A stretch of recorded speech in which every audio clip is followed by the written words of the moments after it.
ایک صاحب مجلس میں بہت ہی زیادہ ادب کی صورت بنائے بیٹھے تھے۔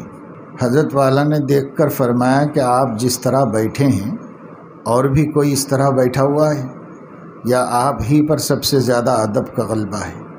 پھر ان کو ادب میں اعتدال کی تعلیم دیتے ہوئے فرمایا، غضب کی بات ہے کہ میں تو اصلاح کروں، دین کا نفع پہنچاؤں، اور یہ میرے ساتھ یہ برتاؤ کریں کہ مجھ کو فرعون بنانے کی کوشش کریں۔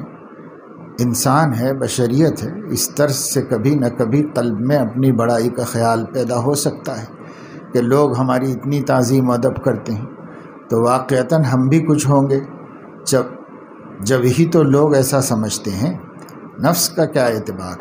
ہمیشہ یہ بات یاد رکھنے کی ہے کہ نفس کو کبھی ایسا موقع نہ دے اور ایسے اسباب نہ پیدا ہونے دے کہ جس سے اس کو شرارت کا موقع ملے۔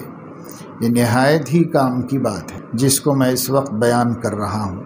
یہ نفس ہی وہ بلا ہے جس نے بڑوں کے زہد اور تقوی اور تقدس کو ذرا سی دیر میں خاک میں ملا دیا۔ اس کو کبھی مردہ مت سمجھو۔ بعض اوقات یہ اسباب نہ ہونے کی وجہ سے دبا ہوا رہتا ہے مگر موقع اور اسباب کا منتظر رہتا ہے۔ اسی کو مولانا روم فرماتے ہیں، نفس اشدہاست اوک کے مرداست، از غم بے آلتی افسرداست۔ نفس ایک اشدہا ہے یا مردہ کہاں ہے بلکہ کسی وجہ سے ٹھٹرا ہوا ہے۔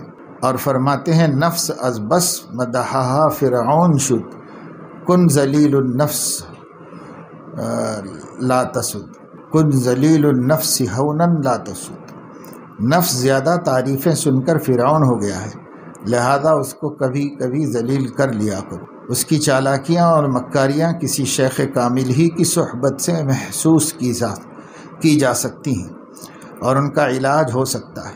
صحبت کامل ہی اس کے زہر کا تریاق ہے۔ ویسے یہ کہاں قبضے میں آتا ہے؟